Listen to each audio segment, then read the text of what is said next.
자, 오늘 두사이너빌리티 보도록 하겠습니다. 자, 금일 투경이 해제되는 날이다 보니까 뭐 대단히 상승한 건 아니지만요. 그래도 갭을 띄우고 시작했습니다. 그래도 조정에 어느 정도 브레이크를 걸어주는 그림은 보여줬다고 생각이 들고요. 그리고 보시면 이제 이평선이 수렴된 자리, 5일선과 60일선, 21선이 수렴된 자리 위로 주가가 안착해 있기도 합니다.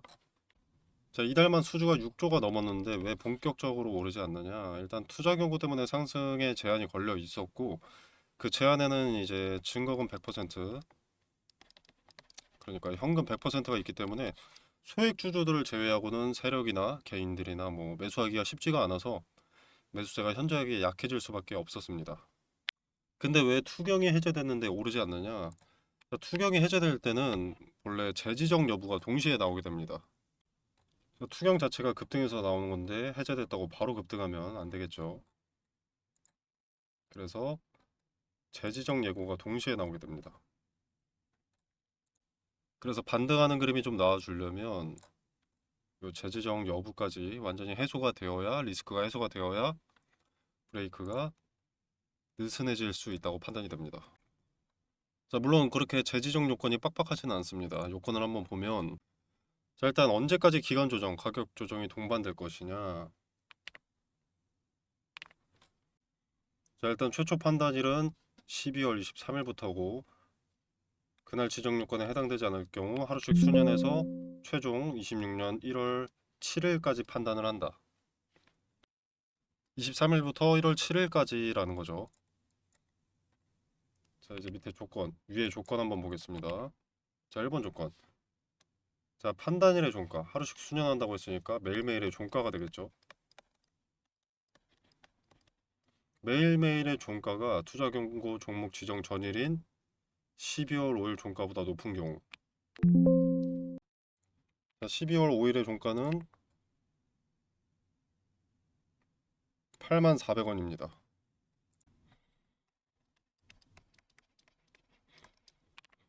자, 그 다음 2번 조건 보겠습니다. 자, 매일매일의 종가가 투자 경고 종목 해제 전일 12월 19일 종가보다 높은 경우. 자, 12월 19일. 자, 종가 77,400원. 자, 근데 77,400원이면 첫 번째 조건인 84,000원보다 주가가 낮죠. 기준이 낮죠. 자, 근데 재지정 요건을 보시면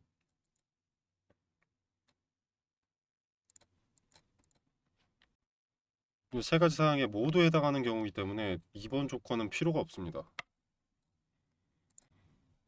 봐야 되는 건 1번 조건 84,000원과 3번 조건 매일매일의 종가가 이거래일 전의 종가보다 40% 이상 상승하는 경우. 요거죠. 근데 요것도 쉽지 않습니다. 국장은 하루 30%가 맥시멈이고 이거래일간 40%가 오르려면 엄청난 급등이 좀 나와줘야 되죠. 그렇기 때문에 웬만해선 재지정되지 않습니다. 갑작스러운 급반등이 없다면 전혀 신경 쓸 필요가 없는 내용이고요. 주가가 84,000원을 넘어선다. 그럼 이때부터 경계를 하시면 됩니다. 이때부터는 이제 이거래일간 종가 차이가 40%가 나는지 이것만 신경 쓰면 되겠죠. 자, 발생하지 않은 일이고 발생할 가능성이 상당히 낮은 일이기 때문에 이제 딱지 관련해서는 별 신경 쓰지 않으셔도 되고요. 만약에 급등이 생겨서 재지정 리스크가 짙어지면 이 부분은 소통방에서 따로 언급을 드리겠습니다. 아, 그리고 하나만 더 말씀을 드리자면 그 3번 조건 있죠. 이거래일 전보다 40% 이상 급등. 그 달성하기가 상당히 쉽지 않습니다. 상당히 어렵습니다. 자, 지금 밑에 있는 게 요 캔들이죠. 밑에 자리에 있는 캔들. 종가가 다소 낮은 캔들. 자, 요 기준으로 하더라도 종가가 74,500원입니다. 74,500원에서 40%가 오르려면 10만 원이 넘어야 되는 거거든요. 단기간에 10만 원을 넘기기는 쉽지 않기 때문에 재지정 여부는 이미 피해갔다라고 생각해도 될 정도입니다. 자, 그래서 재지정 여부를 달성할 가능성은 낮은데 이게 그래도 재지정 여부가 달려 있지 않습니까? 요건이. 지금 뭐 기관이나 외인이나 세력이나 뭐 증거금 풀렸다고 해서 돈을 집어넣을 이유가 없는 겁니다. 급등시킬 이유가 없다는 겁니다. 지금 만약에 주가를 급등시켜서 개인들 탑승하게 만들 이유가 없다는 거죠. 상승 제한이 높더라도 굳이 근사치까지 세력이 올려줄 이유가 없습니다. 근사치까지 올라가면 오히려 매도 물량만 높은 자리에서 쏟아지게 되기 때문에 이러면 또 투심이 부정적이어질 수 있죠. 매도 압박이 강해질 수 있습니다. 그래서 지금은 기간 조정이 필요하다. 자, 현재 주가가 오르지 않는다고 망한 게 아닙니다. 수주는 조 단위로 계속 나오는 기업이고 선반영이 되더라도 신규 수주가 계속 나오고 있기 때문에 추세가 무너질 시기는 아니라고 봅니다. 그리고 아까 말씀드린 이평선도 자리를 잡아가고 있습니다. 지금 수렴 지지의 형태를 나타내고 있는데 요 지지는 일단 강력할 수밖에 없고요. 요 지지가 깨지지 않는다면 여기 지지받고 뭐 이런 식으로 반등하는 이런 그림이 나올 거라고 생각합니다. 자, 그리고 주가 추세 있죠. 현재 여기서부터 주가 추세. 이 변동 자체가 현재 단기 매매의 흐름입니다. 자, 왜 단기 매매의 흐름이냐? 일단 공시를 한번 보게 되면 자, 여기 이런 게 있죠. 두산에너빌리티 주식 선물, 주식 옵션 2단계 가격 제한 폭 확대 요건 도달.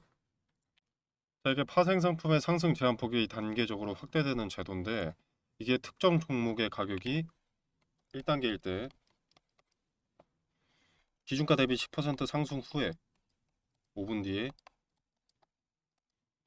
20%로 이렇게 늘어나는 겁니다. 한번 눌러보겠습니다. 여기 친절하게 적혀 있습니다. 쉽게 말해서 이 공시는 맥시멈이 10%까지 정해져 있다가 5분 뒤에 20%로 늘어나는 거죠. 리스크도 커질 수 있으나 맥시멈이 올라가는 거죠. 그리고 하락에 베팅을 하게 되면 하락할 때 이익도 20%까지 확대가 되기 때문에 단타들이 몰려드는 겁니다. 그래서 급등을 했던 거고요. 그래서 이 공시가 뜨면 단기적으로 급등하고 빠르게 조정받는 모습이 상당히 높은 확률로 나오게 됩니다. 자, 보시면은 윗자리에서 이렇게 횡보세를 이어가던 두산에너빌리티가 갑자기 거래가 터지면서 급등을 합니다. 요 날짜가 10월 10일입니다. 이 공시가 떴던 10월 10일. 맥시멈이 위아래로 20% 늘어나게 되었으니까 단타들이 몰려드는 거죠. 자, 그렇게 이렇게 단타들이 몰려들어서 주가가 올랐다가 빠르게 이익 실현하고 자, 그 다음에 신고가를 찍었던 날짜를 보시면 10월 29일입니다. 자, 같은 공시가 또 나왔었네요. 이날 날짜를 한번 보게 되면은 10월 29일입니다. 자, 이때도 주식 선물은 상승 방향이기 때문에 주가가 단기적으로 급등을 했던 거죠. 신고가임에도 불구하고 12.73%까지 올랐었습니다. 그리고 또 빠르게 이익 실현을 하면서 단기 가격 조정을 빠르게 받습니다. 자, 그리고 나서 보면은 자, 10월 10일 떴고 10월 29일 떴고 여기 하나 더 있네요. 11월 5일 11월 5일 근데 11월 5일에는 오히려 하락했습니다. 오르지 않고 그죠? 왜 그럴까요? 내용을 한번 살펴보겠습니다. 자, 두산에너빌리티 주식 선물 하락 방향. 자, 이때는 하락으로 범위가 확대됐으니까 하락에 베팅을 하는 거죠. 단타들이 하락에 몰린 거죠. 자, 그래서 저 공시가 뜨자마자 하락하고 그 다음날까지 하락세를 이어가게 됩니다.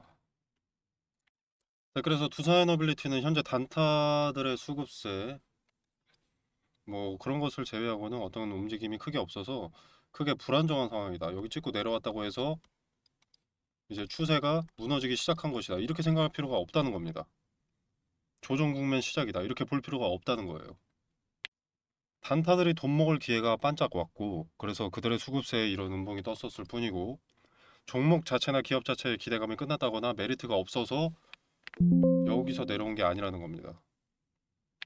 하락 방향으로 2단계가 열렸었고 투경 딱지까지 달렸었는데 이 자리를 오히려 지켜주고 이평선 수렴 지지를 만들어 놓고 그 위에 주가를 안착시켜 놓은 지금 상황이 오히려 긍정적이다. 이렇게 판단합니다. 변동이 심하던 당시는 파생상품 투자자들의 단기 수급 때문이다. 이렇게 말씀드릴 수 있겠습니다. 앞으로 주가 전망이 상방으로 갈지 하방으로 갈지는 요 작은 박스권 내에서 결정이 될 겁니다. 이평선 수렴 지지를 깨느냐, 수차례 돌파 시도가 있었던 저항 라인을 돌파할 것이냐, 요걸 지켜봐야만 알 수 있습니다. 먼저 알 수 있는 존재는 직접 자금을 소모해서 주가를 들어올리는 주체를 제외하고는 그 어디에도 없습니다. 그래서 우리는 차트에서 드러난 흔적을 토대로 예측을 할 수 있습니다. 차트는 후행성이다 라고 말씀하시는 분들도 있으실 텐데 돈이 아무리 많은 주체라도 기본적으로 시세 차익을 목표로 합니다. 그리고 주가를 올리는 것이든 내리는 것이든 거래라는 것이 체결되어야 주가를 드리블할 수 있는 겁니다. 주가가 상방으로 가는 것이 또는 하방으로 가는 것이 합리적이어야, 이유가 있어야, 설명이 되어야 개인들이 매수하거나 손절하거나 하는 겁니다. 그 개인들을 도구로 사용하기 위해서는 차트에서 그럴싸한 무언가를 보여줘야 하기 때문에 직접 매수할 만한 메리트를 목격하게 하고 손절해야 할 리스크를 목격하게 해야 하는데 이때 사용되는 것이 개인들이 가장 많이 지켜보는 주가인 거죠. 그래서 후행성이 아니라는 겁니다. 자, 극단적인 예시로 만약에 두산에너빌리티가 뭐 100조 수주 계약 공시를 따냈다. 그래서 그걸 공시를 했는데 만약에 주가는 마이너스 10%가 하락한다. 이러면 말이 되겠습니까? 이러면 여러분들 손절하시겠습니까? 절대 안 하겠죠. 그리고 또 뭐 반대로 100조 수주가 취소가 됐다. 근데 상한가를 갑니다. 그러면 믿을만 하겠습니까? 매수하시겠습니까? 매수하기 좀 꺼려지시겠죠. 합리적인 상황을 연출하고 고점임에도 불구하고 높은 자리에서 매수하고 저점임에도 불구하고 손절하게 하기 위함과 주가를 드리블하기 위해서 필요한 유통 주식을 장악하기 위한 매물 소화 등의 드리블 자체가 차트에 드러나기 때문에 후행성으로 판단할 이유가 없습니다. 그리고 거래라는 요 자체는 거짓말을 할 수 없는 지표입니다. 객관적인 사실을 토대로 그래프가 그려지는 것이 거래죠. 손뼉도 마주쳐야 소리가 나듯이 매수자가 있으면 매도자가 있어야 집계되는 것이 거래입니다. 우리는 이 흔적에서 상방으로 갈지 하방으로 갈지 정도는 예측할 수 있습니다.